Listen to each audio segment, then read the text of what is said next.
ప్రయత్నించెను.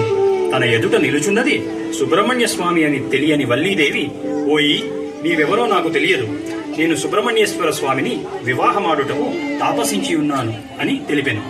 ఎంత ప్రయత్నించినా వల్లీదేవికి తాను సుబ్రహ్మణ్యేశ్వరుడు అని తెలియచేయలేకపోవడంతో తన నారదుల వారికి ప్రణామం. ఓ షణ్ముఖ, వల్లీమలలో నిన్ను వివాహం ఆడుటకు వల్లీదేవి ఎంతో కాలం నుండి తపస్సు చేస్తున్నది. నీవు వల్లీదేవిని వివాహం ఆడుటకు సమయము ఆసన్నమైనది. నిజమే నారదముని, నేను వల్లీదేవిని వివాహమాడి భార్యగా స్వీకరించు సమయం ఆసన్నమైనది. నేను యుక్త వయసులో ఉన్న వేటగాని రూపము దాల్చి వల్లీదేవి చెంత చేరేదను. ఓ దేవి, నీవు నన్ను ఆకర్షించుచున్నావు.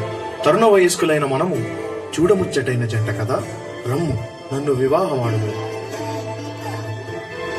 ఓయి నీవెవరో నాకు తెలియదు, నేను సుబ్రహ్మణ్య స్వామిని వివాహమాడుటకు తాపసిస్తున్నాను.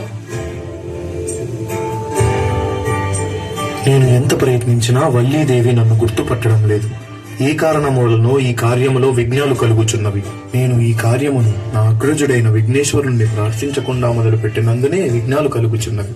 ఓ అగ్రజ విఘ్నేశ్వర, నీ అనుజుడైన నా వివాహ శుభకార్యమును నీవే నిర్విఘ్నము చేయాలని ప్రార్థించుచున్నాను.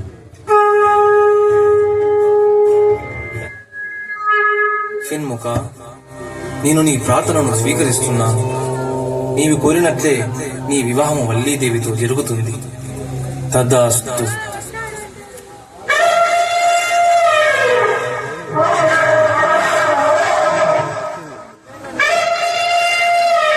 ఈ ఏనుగు నుండి నన్ను కాపాడేవారే లేరా? దేవి, నేనే సుబ్రహ్మణ్యుడిని.